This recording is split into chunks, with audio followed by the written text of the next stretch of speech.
എടാ Rambo, combo, മരക്കഴുതേ, നീ എല്ലാരോടും മുട്ടുന്നതനുസരിച്ച് അൻഷിപ്പ് മ്യൂണിക്കലിന്റെ അടുത്ത് മുട്ടാൻ നിൽക്കണ്ട. നിന്റെ മുട്ട് വിറയ്ക്കും. കാരണം എന്താ പറഞ്ഞാല് പുള്ളിക്ക് യെല്ലോ സർട്ടിഫിക്കറ്റ് ഉള്ള. അത് മാത്രല്ല, പുള്ളി വേറെ ലെവലാ. അത് ചിന്തിക്കണം. ഈ തൊപ്പി ഉണ്ട്, ടീമുണ്ട്, MR ടീമുണ്ട് പറഞ്ഞാലൊന്നും പുള്ളി നിന്നെ എവിടെയാണ് അവിടെ വന്നിട്ട് പുള്ളി അടിക്കും. നിന്റെ ചെള്ള നോക്കി അടിക്കും ഉറപ്പ. നീ കുറച്ച് അഹങ്കാരം കൂടുന്നുണ്ട്. അപ്പൊ എനിക്ക് അത്രേ പറയാനുള്ളൂ. നിർത്തി കളത്തിൽ ഇറങ്ങണമെങ്കിൽ രാജാവിൻ്റെ അടുത്ത് മുട്ടാൻ നിൽക്കല്ലേ. മലപ്പുറത്തെ ഓരോരോ കിങ് അൻഷിപ്പ് മ്യൂണിക്കല് ആ മനസ്സിലാക്കിയിട്ട് കളിക്ക് പോട്ടാ. നീ എല്ലാരും മെക്കിട്ട് കയറുന്നാല് പുള്ളീന്റെ മെക്കിട്ട് കയറാൻ നിൽക്കല്ലേ. സീനാവും, സീൻ മാന്തും.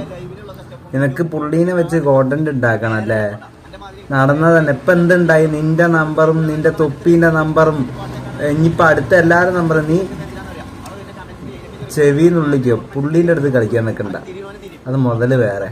എനിക്ക് പറയേണ്ട കാരണം മുട്ടാൻ നിക്കല്ലേ.